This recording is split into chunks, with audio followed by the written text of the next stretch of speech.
If there's anything that you'll hear from this video, prepare, because what's coming this fall and what's coming this summer could be brutal.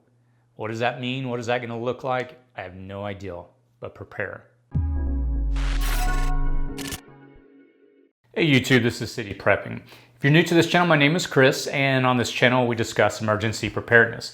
I haven't done a talking head video like this in a couple of months. I've been busy moving. My company I own, we've been super busy, and I'll talk a little more about the move at the end of this video. A lot of people have been asking because I've kind of briefly mentioned a few videos, so I'll go into a little more details about that in a second. So why don't we go ahead and jump into the obvious. Let's talk about what's happening with this current pandemic. The numbers as of today, and I pulled up some numbers before I started this video. At the time of the recording of this video, we're seeing just in the United States alone, over 83,000 confirmed cases, and that's just confirmed. There's obviously a lot more that have probably not been tested or confirmed. We're seeing unemployment at 14.7%, and despite all this, we're still seeing the stock market continue to climb. There seems to be a disconnect between the unemployment, the fatalities, and our stock market. That's a whole nother can of worms and a whole nother discussion that won't go into this video.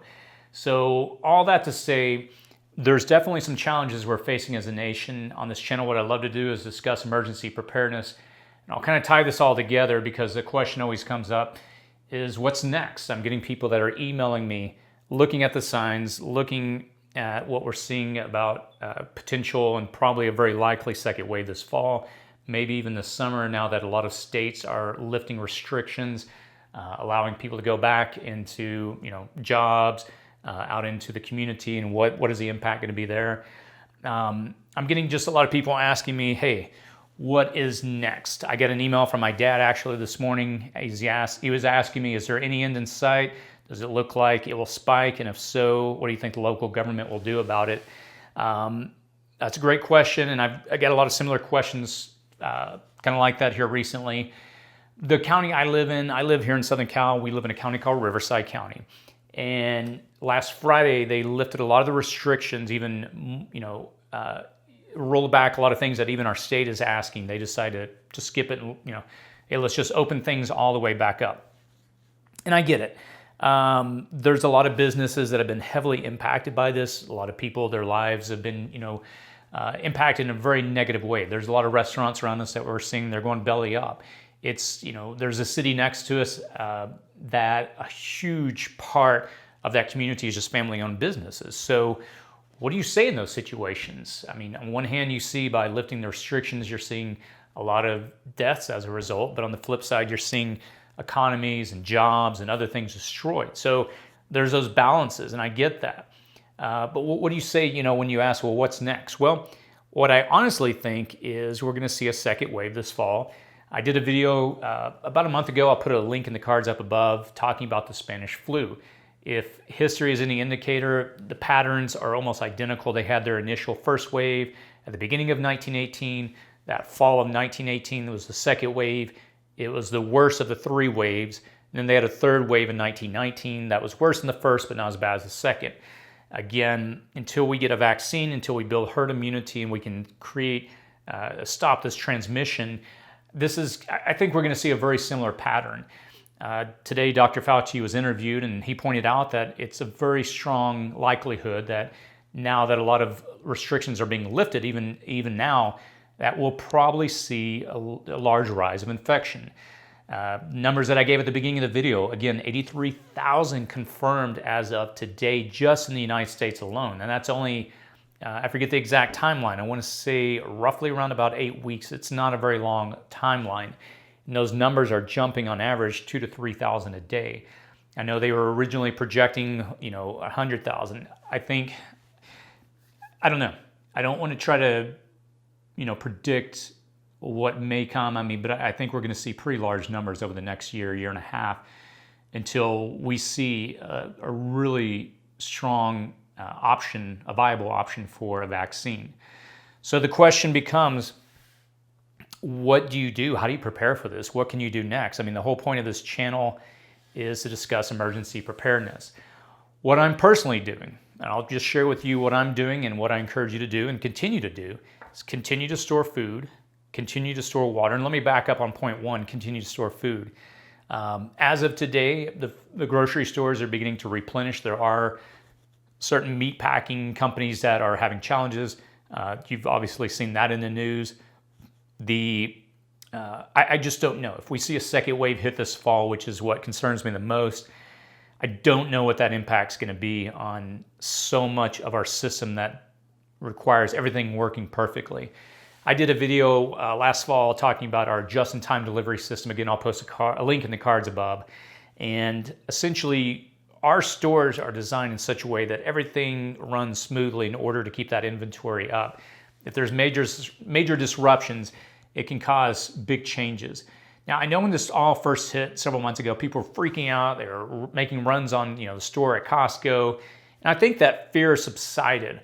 But again, if we see a large spike this fall and we have to pull back in, I just don't know what the impact of that is going to be. If you remember what that fear felt like for many people, I know I even had to kind of push that down, like, okay, keep under control, we're prepared. But you feel that around you, and I think we'll probably see something similar to that this fall. I just don't know. Nonetheless, I just want to prepare my family so that if anything hits and this gets worse, that we're not in a situation where we're caught, behind the eight ball, so to speak. So what I'm personally doing and what we're doing in our home is, again, we're storing food, we're storing water. I'll probably be doing some videos on that soon about how to store water, some options on that. I'd like to get back into chickens. We used to have that at our old house. My wife has picked up gardening. I've been building garden beds. I'll share a little about that in a second. I'm going to continue to pick up PPE, personal protection equipment. In the past, I've done a video, and I'll post links if you want to check these out. I've talked about Mirror Safety's equipment, some really great equipment. The challenge they're facing, though, is getting inventory. They're having a lot of problems bringing that into the country. I am working with another company. I'll post a link to these in the description section, the comments. This company actually has product in inventory. It's Chinese made. It's not as high as quality as the other one, but the price is way lower. I've had a lot of people message me and ask, hey, what are options that are cheaper? Again, I'll post a link if you want to check those out. It's a company I've been working with for a little while. I did have a subscriber who sent this to me, and thank you, by the way. I'll send you a personal thank you. He made a lot of these themselves. I know a lot of people were wearing these for a while and people have stopped. So what I'm going to begin to do is proactively wear here pretty soon. More than likely, I'll probably start out with something like this, wearing something that like a half mask respirator, because I want to have active filtering as more and more people venture out into stores and around public. And they're not wearing things like that or wearing any kind of basic mask at all. I'll probably start wearing more PPE. And if we see a spike this fall, good luck trying to find a lot of this. So my goal is to store as much as I can this summer. That's what I'm personally doing. In addition to chickens, storing food, gardening, I'm going to get a greenhouse soon. I'm going to start learning that. I will tell you straight up, I'm an amateur gardener. We're making mistakes left and right, but it's exciting because we're learning. Skills will always trump, just having things every time, because you can't take skills away from somebody. I'm going to be doing a video this Saturday, by the way, with the Urban Prepper. If you want to check it out at 9 o'clock on Saturday morning. He's going to bring in a few people on his channel, talk about gardening. Somehow they asked me to come. I don't know why. I'm going to be the rookie, I guess. They need somebody in the group to talk about starting out, at least. Hopefully I can encourage people to start, because I'm really only a couple of years into it. But check that out on Saturday. I'll post a link in the cards if you want to check that out, or in the description section below. So, having said that, my encouragement to you is the same as I've been saying all along on this channel. Prepare. If there's anything that you'll hear from this video, prepare, because what's coming this fall and what's coming this summer could be brutal. What does that mean? What is that going to look like? I have no idea, but prepare. Now, getting into this next part of the video, I have mentioned in a few other videos that I did recently move. If you followed me long enough, the last couple of years, I bought a house on 5 acres. We had a vineyard, we had a beautiful hill, had a beautiful view. When I first moved and I shared on my YouTube channel about it, a subscriber, I think his username is a Spit of Mud. I'm not even sure if he follows me anymore. But I remember him making the comment. He's like, wow, you're in for a lot of work. And he was absolutely right. One of the things I quickly learned is just the amount of work it takes to go into keeping up a house like that and property. And it began to be too much for me. I got under a lot of stress and ended up in the hospital with just stress-related illnesses. I was just, having high blood pressure, my heart rate was really high. And I just decided, it just doesn't make sense to stress myself out over trying to take care of that. I have this YouTube channel, I own a company, I've got 3 kids, and having a large house and a large piece of property that I constantly had to keep up with, it just doesn't make sense. So we decided to come back to suburbia. It's interesting having neighbors that you can see right over your fence when, you used to not be able to see them but far, far away. So, I'm getting used to it, but hey, I'm truly city prepping again. And, I'll be doing a lot of videos soon, just sharing information on how to prepare in a typical suburban environment like I'm in now. I've got 8,000 square foot yard, whereas I was on 5 acres, so I'm gonna have to learn to be creative. We've got a lot of equipment that we brought from our last house that we're having to figure out where to put things. But I'm really excited. I'll be sharing as I learn on this channel with you, and I hope you can learn a lot from it. One of the things we've done is we've chosen to self-isolate. I mentioned this probably in past videos, but my son, he's got asthma, and we have to really be careful to take a chance of getting sick and letting that getting into our household. It'd be catastrophic. And so we're trying to make decisions now how and what our life is gonna look like over the next year or so while we're waiting for a vaccine, while we're waiting through this period to make sure that we don't get infected. Because even though we're not old, I'm relatively young still, the impacts and studies that are coming out now that even if you do survive, it can knock years, sometimes as much as a decade off your life. The studies coming out don't really paint a positive picture if you get infected. I know some people that have, got infected. I know people personally that have overcome it. But we're just trying to make a decision, to be careful at this point. Again, I really sympathize for those that have to get out, that have to work, that are exposed. I know that's got to be tough. I'm very fortunate that my job, my company that I own, it's all based online. I don't even have to leave my house. I haven't left my house. Really, I haven't met a client in years face to face. Everything I do now is online. It has been for years. So I am fortunate. I really consider myself very fortunate. And for those that do have to get out, for those that are exposed, I really feel bad for you. I know it's got to be tough. But through it all, I encourage you to prepare. What we're going to be seeing, what I feel like is coming next.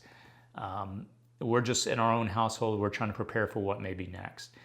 And if nothing happens, if we all get through this period over the next year and it's not a big issue, great. But I see the potential for this spiking and getting much worse. I just don't think there's going to be the fear that people have like we saw a couple of months ago, because unknown always creates fear. And when there's unknown, people freak out. When there's unknowns, people tend to act erratically. But nonetheless, I think we're going to see some challenging times ahead. And that's really what I'm preparing my household for.